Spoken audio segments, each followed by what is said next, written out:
পেরেছি তনু। আজ আমার কাছে সবকিছু জলের মতো পরিষ্কার হয়ে গেছে। আজ আমার কি মনে হচ্ছে জানো? এতদিন আমি ঘুমিয়েছিলাম, তোমার জীবনকালের ছোঁয়ায় সে ঘুম আমার ভেঙে গেছে। আজ আমি নিজেকে চিনতে পেরেছি, বুঝতে পেরেছি, সত্যি তুমি আমার ভাগ্য লক্ষ্মী তনু। না না, এ কথা আমি অস্বীকার করতে পারবো না। তুমি আমার সংসারে আসার পরপরই আমার চাকরি প্রমোশন হলো, একেবারে 500 টাকা বেতন বৃদ্ধি, যা আমি জীবনে কল্পনাও করতে পারিনি। এসব তোমারই ভাগ্য হয়েছে তনু। তুমি স্বীকার করো, কিন্তু তোমার বাবা মা মোটেই স্বীকার করে না। তাদের মতে তোমার বাবা সততা আর সত্যবাদিতার জন্যই তুমি নাকি এতখানি উপরে উঠতে পেরেছো। মূর্খের পাছালি, এ যুগে সততা সত্যবাদিতা এসবের কোনো মূল্য নেই। যারা ভীরু দুর্বল কাপুরুষ, তারাই ওইসবের দোহাই দিয়ে আবর্জনার স্তূপে পড়ে থাকে, জীবনে আলোর সন্ধান পায় না। সবার ব্যবধানে সবকিছু পরিবর্তন হওয়াটাই স্বাভাবিক। যাক, আজ তাড়াতাড়ি অফিস থেকে ফিরছো তো? কেন বলো তো? পরে কাল রাতে তুমি আমাকে কি বলেছিলে? রাত্রে কই কিছুই তো মনে করতে পারছি না। তোমাকে আর মনে করতে হবে না।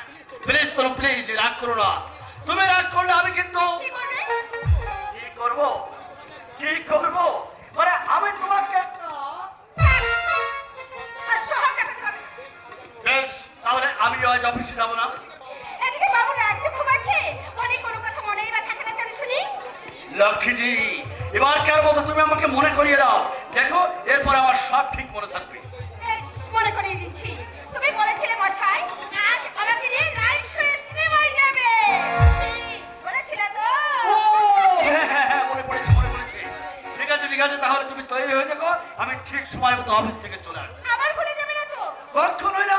শোনো, আমার পকেটে রুমাল আছে, আমি রুমালে গিট দিয়ে রাখি। এই বলছিলাম, একটা কথা বলবো? নিশ্চয়ই বলবে। এবার পূজায় কোথায় বেড়াতে যাবে বলো না? হ্যাঁ, মানে পূজার তো এখন অনেক বাকি, এসে তখন দেখা যাবে।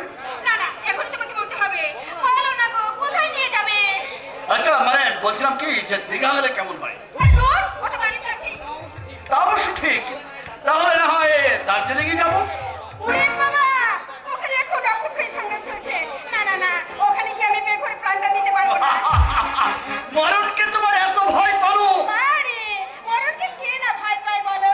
তাহলে আমি বলি কি, কাশ্মীর গেলে খুব মজা হতো। অথচ দিদি আর জামাইবাবু ওখানে গিয়েছিল। এই, বলো না গো, আমাকে তুমি ওখানে নিয়ে যাবে। মানে মানে কাশ্মীর, মানে মানে মানে সে তো অনেক টাকা দরকার। হ্যাঁ, সে তো অবশ্যই, কিন্তু এটা আমি জানি, আমি কিছু আবদার করলে তোমার টাকা টান পড়ে যায়। আচ্ছা ঠিক আছে, তোমাকে কোথাও নিয়ে যেতে হবে না, আমি এই বাড়িতে বন্দি হয়ে এই, শোনো, শোনো, শোনো, শোনো, শোনো, শোনো। ঠিক আছে, আমি কাশ্মীরে যাওয়া হবে। তোমার যখন স্বাদ হয়েছে, তখন কি তোমার স্বাদ আমি অপূর্ণ রাখতে পারবি? কি বলছো? সত্যি সত্যি সত্যি। এখন দাও না আমাকে একটা। তোমার ট্রেনের টাইম হয়ে গেছে। তুমি না একটা দুষ্ট মধুকর। কি করব বলো, মধুকরের স্বভাবই তো এমন। আকণ্ঠ ভরে পান করলেও তৃষ্ণা নিবারণ হয় না, সব সময় মনে হয় আমি রাজ্যে বিচরণ করছি, তাই না দাদা? ইডিয়েট। যা বাবা, আমি তো খারাপ কিছু বলিনি, যা সত্যি আমি তাই বললাম। কে তোকে সত্যি কথা বলতে দিবি দিয়েছে শুনি?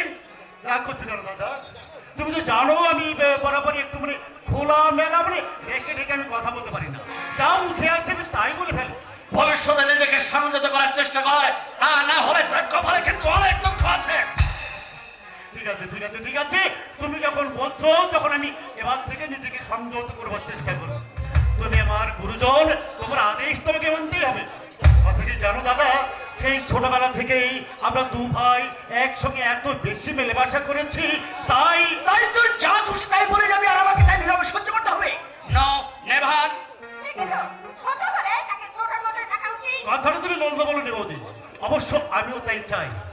দাদা, আমি অন্যায় বললে তুমি আমাকে নিশ্চয়ই শাসন করবে, কারণ আমি তোমার ছোট ভাই। আমাকে শাসন করবার অধিকার তোমার নিশ্চয়ই আছে। একটা কথা বলছিলাম দাদা, মানে গত মাসের মুদিখানার দোকানের বিলটা। এই শোন, ওসব কথা শুনবার সময় আমার নেই, আমি চলে গেলাম। হ্যাঁ, তুমি কিন্তু তৈরি হয়ে থেকো, আমি সময় মতো অফিস থেকে ফিরে আসবো। হ্যাঁ? 5টার মধ্যে আসা চাই কিন্তু। আচ্ছা ঠিক আছে, ঠিক আছে। বৌদি, আজকে কোথাও বেরোবে নাকি বৌদি? সে কৈফিয়ত কি তোমাকে দিতে হবে? কৈফিয়ত? না না বৌদি, না, তোমার কাছে কৈফিয়ত আমার সাজে না। আমারই ভুল হয়ে গেছে, অধিকারের সীমানা পার হয়ে অনধিকারের সীমানায় প্রবেশ করে সত্যি আমি ভুল করেছি বৌদি। এই নাও তোমার জুতো জোড়া আমি পালিশ করে এনেছি।